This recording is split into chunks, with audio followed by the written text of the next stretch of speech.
Ano itong text ng ate mo na uuwi na siya, ha? Kailan mo pa alam to? Sabi niya po, siya po magsasabi pagdating niya. Ah, siya magsasabi.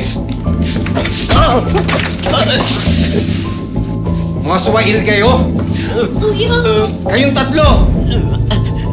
Pinapaikot nyo kami porket kayo na yung mahawak ng pera. Pa, ang ingay-ingay nyo naman! Ano naman ba nangyayari? Si Monica daw uuwi na. Sinisanti ng amo.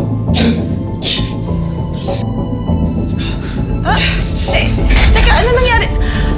Saan ka pupunta, hoy? Saan pa? Didiskarte. Sinira ng lecheng Monica yan lahat ng plano ko. Lintik na bata yan. Walang kwenta, walang silbi!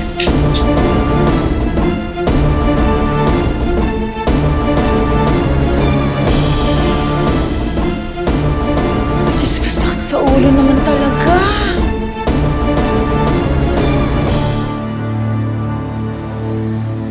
Kaya nga eh.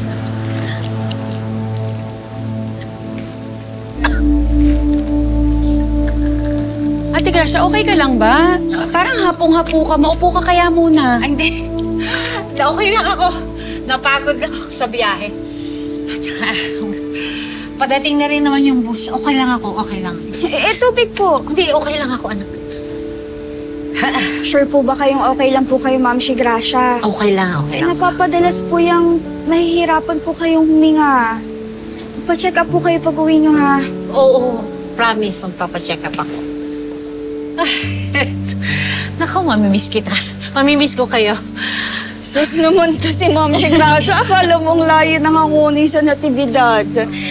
Ilang oras lang. Kaya panigurado, magkakausap pa po tayo at magkakasama. Promise yan na.